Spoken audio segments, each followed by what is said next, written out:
Oke, baik anak-anakku sekalian. Selamat berjumpa lagi di pelajaran fisika.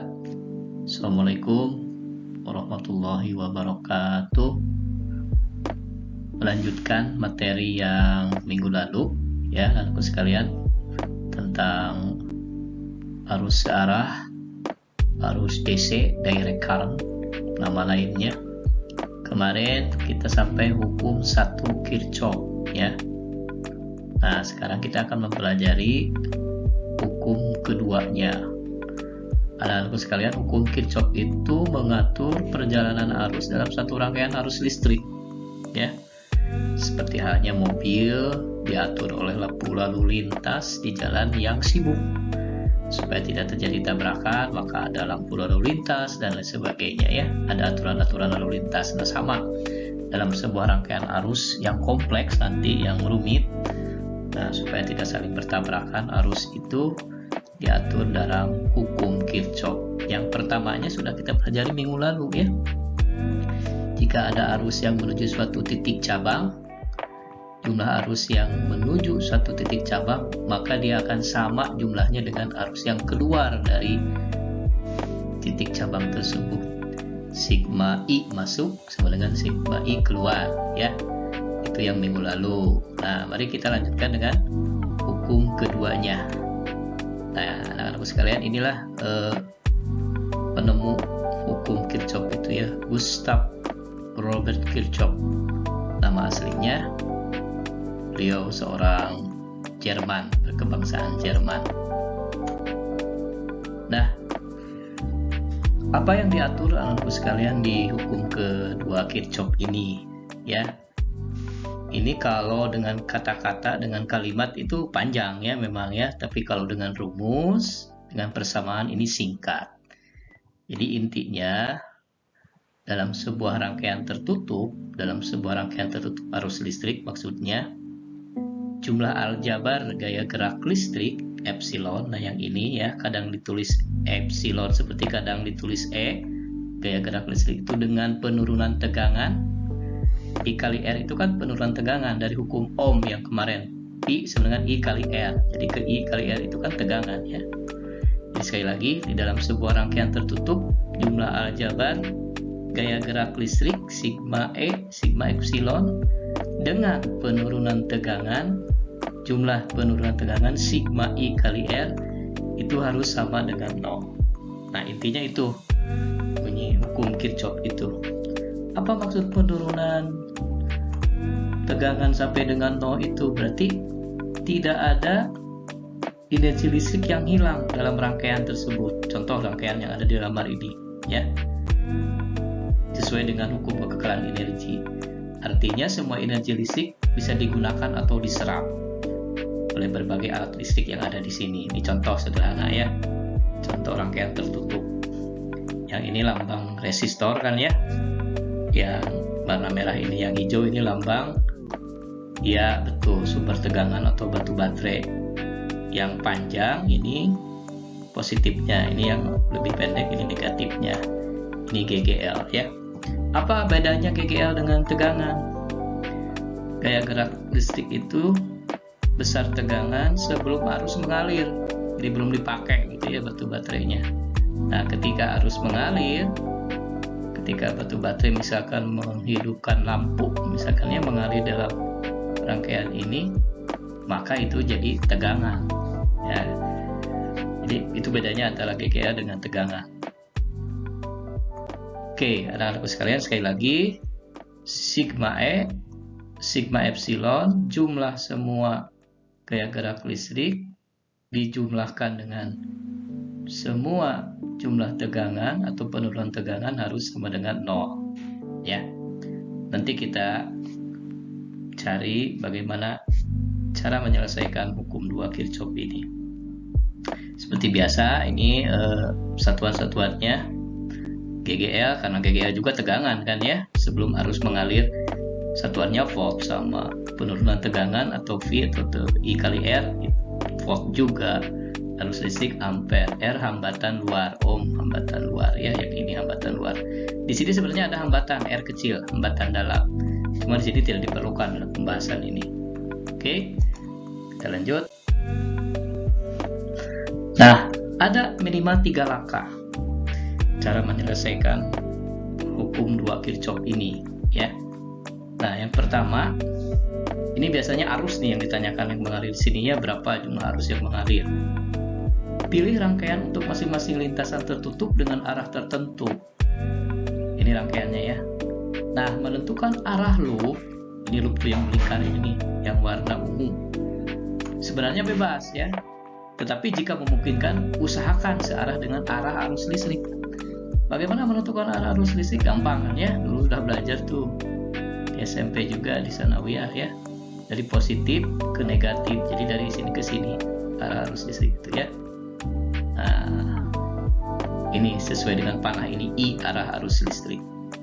Nah, kalau arah listriknya dari positif ke negatif, berarti kalau simpal atau siklus atau loopnya kurang lebih seperti ini ya, searah jarum jam. Nah, itu langkah pertama, tentukan loopnya dulu. Jadi hanya ada 2 kemungkinan loop itu ya, searah jarum jam atau berlawanan arus jarum jam. Usahakan sekali lagi arah loop sesuai dengan arah arus listrik. Nah, terus aturan kedua, jika pada suatu cabang arah loop sama dengan arah arus, maka penurunan tegangan bertanda positif. Nah, ini kan arusnya ke sini nih. Ini kalau dari A ya, terus ke B. Nah, terus ke R ini nih, ke R1. Nah, di sini terjadi I kali R, penurunan tegangan. Searah kan ya, searah dengan arah loopnya juga kan, ke sebelah sini, ke kanan. Arah arus juga sama ke sini. Nah, berarti positif I kali R-nya, atau penurunan tegangannya. Gitu ya. Sekali lagi, biasanya kalau sudah ditentukan arah loopnya searah dengan arus listrik dari awal, dari langkah yang pertama, maka nanti yang kedua arah loop itu biasanya sama atau searah dengan ininya, arah tegangannya, arah penurunan tegangannya, maka arah I kali R-nya bertanda positif ya. Ini I kan ke sini, terus ke sini, loopnya juga kan sama ke sebelah sana, searah berarti ya. Nah, berarti R-nya positif, I kali R-nya. Langkah ketiga, bila saat mengikuti arah loop, kutub sumber tegangan yang lebih dulu dijumpai adalah kutub positif, maka GGL-nya positif dan sebaliknya. Contoh ya, nanti kita berangkat misalkan dari sini ya, dari A terus ke sini. Kalau dari A ketemu negatif dulu, berarti E1 negatif, terus ke sini. Wah, setelah di sini mah ketemu positif dulu. Iya, berarti E2-nya negatif sesuai arah loop. Begitu maksud pernyataan yang ketiga. Oke, ada 3 aturan untuk menggunakan hukum 2 Kirchhoff. Ya, sekali lagi, sesuaikan arah arus ya dengan arah loop. Kedua, kalau arah arus dengan arah arus sudah sesuai, kalau ketemu hambatan R, maka penurunan tegangannya bakal positif. Yang ketiga, jika dalam perjalanan arah loop, misalkan ini dari A ketemu negatif dulu, maka dia negatif. Kalau ketemu kutub positif, maka epsilonnya positif. Gitu ya. Oke. Mari kita lihat salah satu contoh soal. Satu loop dulu ya. Rangkaian tertutupnya atau loopnya satu dulu. Nah, ini ada R1, 2 ohm, R2, 6 ohm, dan seterusnya dan seterusnya. Ini epsilon 1, 6 volt, epsilon 2, 12 volt, R2, 4 ohm. Nah, ini kan positif nih, yang panjang ya. Ini yang panjang nih positif nih, misalkan dari A dulu ya, dari bawah nih. Nah, arah arus kan sesuai arah I sesuai arah arus, yaitu dari positif ke negatif, maka arah arusnya ke sini. Nah, sesuaikan arah loop. Berlawanan searah jarum jam, searah dengan arus ya, gitu kan ya loopnya. Nah, kedua langkahnya yang tadi sudah ya, pilih loop A B C D A. Dari arah A, B, D, C, A ya. Itu berarti kan ke sini ya, arusnya ke sebelah sini ke arah B, sesuai karena ini positif, ini negatif, arus mengalir dari positif ke negatif, maka arah loopnya juga searah jarum jam. Nah, langkah kedua, ya mari kita pakai atau terapkan hukum Ohmnya. Sigma epsilon tambah sigma I kali R sama dengan 0. Nah, ketika kita berjalan dari A, nah ketemu negatif atau positif dulu? Negatif, betul. Jadi E2 nya negatif, tulis min E2 terus plus ke itu terus ke B ya itu. Tak ketemu R1 I nya kan tadi sudah diusahakan arah arusnya dengan arah loop sama, maka I kali R nya bakal positif, jadi plus I kali R1 terus ke atas ketemu I lagi dengan R2, I kali R2 positif karena searah loop, searah arusnya. Ketemu negatif lagi, berarti E1 nya pun negatif ya tuh. Terus ke C ketemu R3, I kali R3 sama dengan 0 ya, maaf nih ada kesalahan. Di min E2 plus IR1 plus IR2 min E1 plus IR3 sama dengan 0. Nah, secara matematis selesaikan. Ini kumpulkan epsilon di sebelah kiri ya. Tertibkan penulisannya. Min E1, min E2, ini IR kan, I-nya bisa dikeluarkan jadi I kali R1 tambah R2 tambah R3 sama dengan 0. Nah, yang ini pindahkan ke sebelah kanan, negatif jadi positif ya. Maka I akan sama dengan epsilon 1 tambah epsilon 2 per R1 tambah R2 teman. Kalau sudah begini tinggal masukkan angka-angkanya. E1 12, E2 6 dibagi R1 R2 tambah R3 2 tambah 6 tambah 4 18 bagi 12 1,5 ampere. Oke, jelas ya anak-anak sekalian? Udah sekali ya.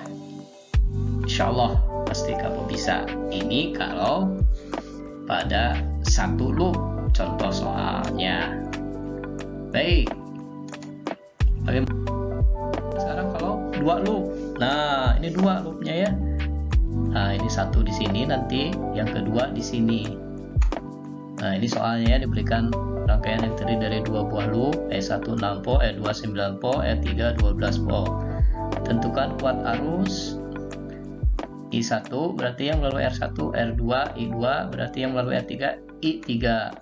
Berapa beda potensial antara B dan C? Berapa beda potensial antara B dan D ya?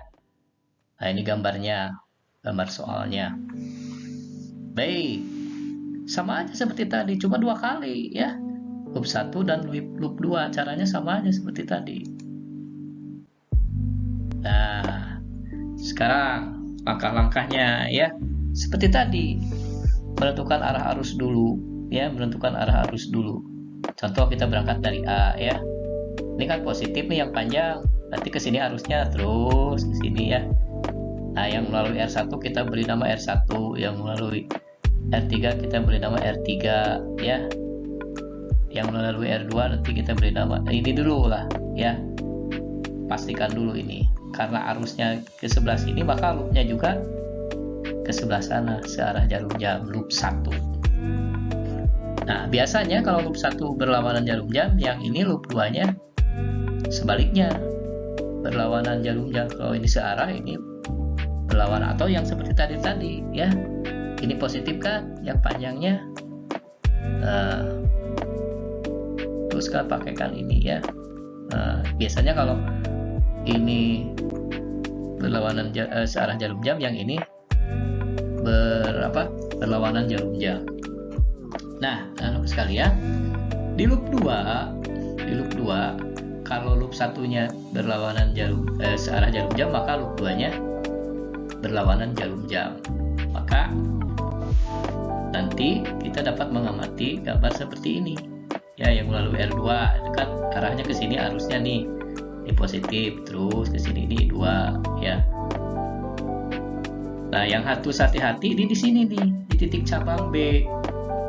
Di titik cabang B. Kenapa? Ini akan berlaku hukum 1 Kirchhoff.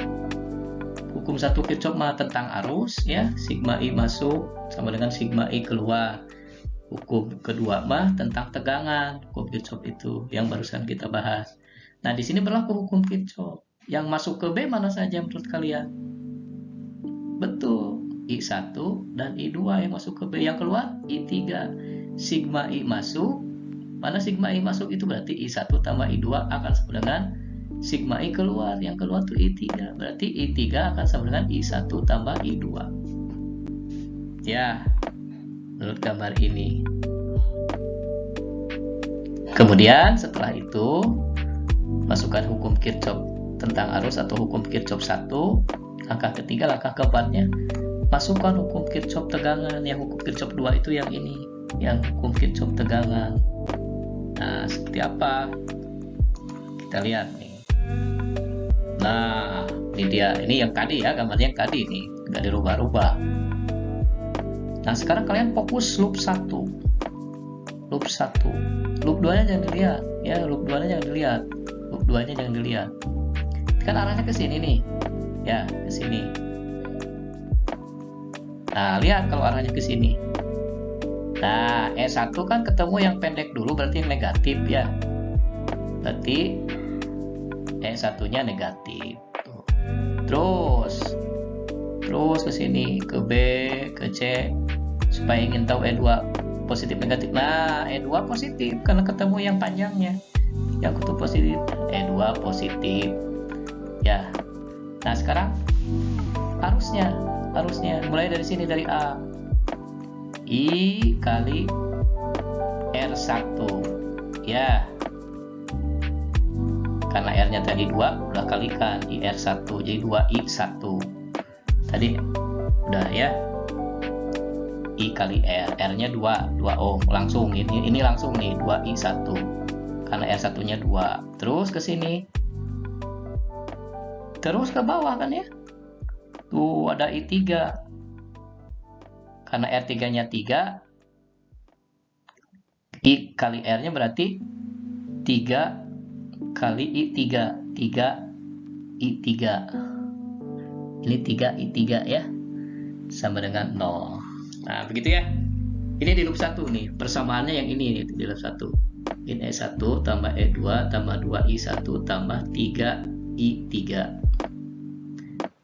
Nah, I3 tadi di slide yang sebelumnya tidak lain adalah hukum 1 Kirchhoff yang ini, yang masuk I1 tambah I2 sama dengan I3.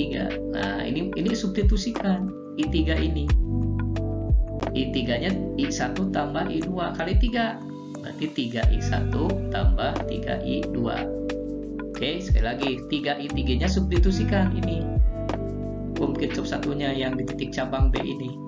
Karena I3-nya sama dengan I1 tambah I2, maka kalau dikali 3I3 berarti 3I1 tambah 3I2. Ya, masukkan angka-angkanya. E1 6 volt, E2 9 volt, 2I1 tambah 3I1 tambah 3I2. Ini tambah ini 5 ya, 5I1 tambah 3I2 min 6 tambah 9, 3 sama dengan 0. Kita sebut ini persamaan 1. Dari mana persamaan 1? Dari loop 1. Oke. Beres loop 1. Sekarang kalian perhatikan loop 2. Loop 2. Ini arahnya ya, berlawanan jarum jam. Oke. Kalau kita mulai dari bawah, dari D untuk mencari E3 positif negatif, berarti arahnya kan dari sini kan loopnya. Set, oh ketemu negatif dulu, tuh berarti E3 negatif. Terus ke sini dari atas ke bawah, ketemu yang panjang, positif, betul, berarti E2 positif. Nah, sekarang arusnya sekarang. Nah, ini arus I2 nih, arus I2 ya. Terus ke sini. Nah, ke sini ya, I2 kali I3 kali R3. R3-nya 3, kalau I2-nya kali I2 nya di sini kali R2. 6I2 tambah 3I3 ya. Awas, R2 dan R3 nya sudah diketahui, langsung dimasukkan ke sini. Jadi di sini I2 R2 nya 6 berarti 6I2. Kalau di sini berarti I3 kali R3. R3 nya 3 ohm kali I3 berarti 3I3 sama dengan 0. Nah, seperti tadi lagi sekarang. Dimasukkan E3 nya 12 volt, E2 nya 9 volt, 6I2 nya biarkan. Nah, ini substitusikan lagi I3 nya, yaitu I3 itu I1 tambah I2. Substitusi ya, masuk ke sini. Kali 3 I3 I1 tambah I2 berarti 3I1 tambah 3I2. Diuraikan lagi seperti ini yang atas. Nah, jumlahkan. Ini 6I2 tambah 3I2 berarti 9 ya. Tuh, 9I2. Ya. 3I1 tambah 9I2 min 12 tambah 9 min 3 sama dengan 0. Ini jadi persamaan 2. Nah, kalau sudah mendapat 2 persamaan, kalian selesaikan secara matematika biasa ya. Nah, ini persamaan 1 nih, 5I1 tambah 3I2 tambah 3. Ini persamaan 2, 3I1 tambah 9I2 kurangi 3 sama dengan 0 sama dengan 0. Supaya mendapatkan, atau ada salah satu yang dicoret, yang atas kali 3, yang bawah kali 5. Jadi ini 15I1 sudah dikali 3 semuanya ya. 5 kali 3, 3 kali 3, 3 kali 3 itu 9I2 tambah 9 dengan 0. Yang ini juga kali 5 semuanya, jadi 15I tambah 45I2 kurangi 15. Nah, ini 15I sama kan, kurangkan supaya jadi 0. Jadi tinggal 9 kurang 45I2 min 36I2. 9 kurang 15, negatif ketemu negatif positif ya, jadi 15 tambah 9 plus 24 min I2 sama dengan min 24 per 36. min kali min dua-duanya jadi plus I2 sama dengan 2 per 3, perkecil 2 per 3. Oke, ya itu matematika biasa ya. Oke, pasti bisa kalian. Karena ini matematika biasa, di SMP ya, sudah diajarkan ya. Nah, I2-nya sudah dapat 2 per 3. Bagaimana supaya dapat I1? Masukkan ke persamaan 1. Nah, ke persamaan 1. 5I1 tambah 3I2 tambah 3. I2-nya substitusi yang ini 2 per 3. Nah, 3I2, 3 kali 2 per 3 tambah 3. Nah, ini kali ini berarti 2. 2 tambah 3, 5 berarti 5I1 tambah 5, 0. I1 sama dengan min 1. Bagaimana I3 nya? Ini I3. I3 itu tidak lain dari I1 tambah I2. Min 1 tambah 2 per 3 sama dengan min 1 per 3. Kejawab ya pertanyaan yang A. I1 nya min 1 ampere, I2 nya 2 per 3 ampere, I3 nya min 1 per 3 ampere. Oke. Nah, pertanyaan yang B, berapa beda potensi antara titik dan B dan C? Kalian fokus ke titik B dan C. Dari B ke C, kita akan lewat, masukkan dulu rumus hukum ohm 2-nya. Ya, min I3 kali R3. Nah, ya, I3 kali R3. Masukkan tadi. I3-nya sudah ada, R3-nya sudah ada, masukkan angka-angkanya. Ini dari B ke C kan, dari atas ke bawah, berarti ketemu positif dulu, yang panjang dulu ya, berarti E2-nya positif. Nah, ini E2. Yang ini tuh E2 ya, tambah 3E2. Ya, mau ini dulu, dihitungnya boleh. I3 kali R3 tambah E2 boleh. Mau yang seperti ini E2 dulu boleh, yang penting dua-duanya positif gitu ya. Jumlahkan. Masukkan angkanya E2 tadi sudah ada di soal. I3 tadi sudah dicari berapa? Di 8 volt. Gampang ya? Insya Allah kamu bisa. Sekarang bagaimana beda potensi atau tegangan dari B ke D? B ke D. Nah, gitu. Fokusnya ke sana ya. Nah, ketika kita berjalan dari B ke D, arah arus tidak searah dengan arah lu. berarti harus negatif. Ingat ketentuan yang pertama tadi, kalau arus searah dengan arus positif, kalau ini kan berlawanan. Ya, dari B ke D. Jangan lihat panah ini, limbah panah untuk soal yang tadi ya. B ke D, arah alur ke sana, arah arus ke sini kan berlawanan. Jadi R2-nya negatif. Ya. Tuh. Negatif. Terus kalau dari B ke D ke sini, E3-nya positif negatif? Positif, karena ketemu yang panjang dulu. Nah, E3 positif, ininya negatif, I-nya, karena tidak searah lu. Masukkan angka-angkanya. E3 12, min I2 sama dengan 2/3, kalikan 12 kurangi 4, 8. Wah. Begitu anak-anakku sekalian, hari ini cukup saja satu bahasan hukum 2 Kirchhoff. Meskipun panjang lebar, tapi sebenarnya tidak terlalu susah ya, asal kamu teliti, insya Allah kamu bisa, karena matematika biasa. Oke, anak-anakku sekalian, hari-hari ini kita melewati hari-hari yang sulit ya, di masa pandemi ini sudah 1 tahun lebih. Tapi kamu jangan menyerah ya, perjuanganmu melewati masa sulit saat ini insya Allah menyiapkan kekuatan yang akan kamu butuhkan pada tahapan kehidupan berikutnya. Ya, kalian akan melanjutkan kuliah, kalian akan meraih cita-cita yang gemilang. Ustaz doakan semua berhasil. Wabillahi taufiq wal hidayah. Wassalamualaikum warahmatullahi wabarakatuh.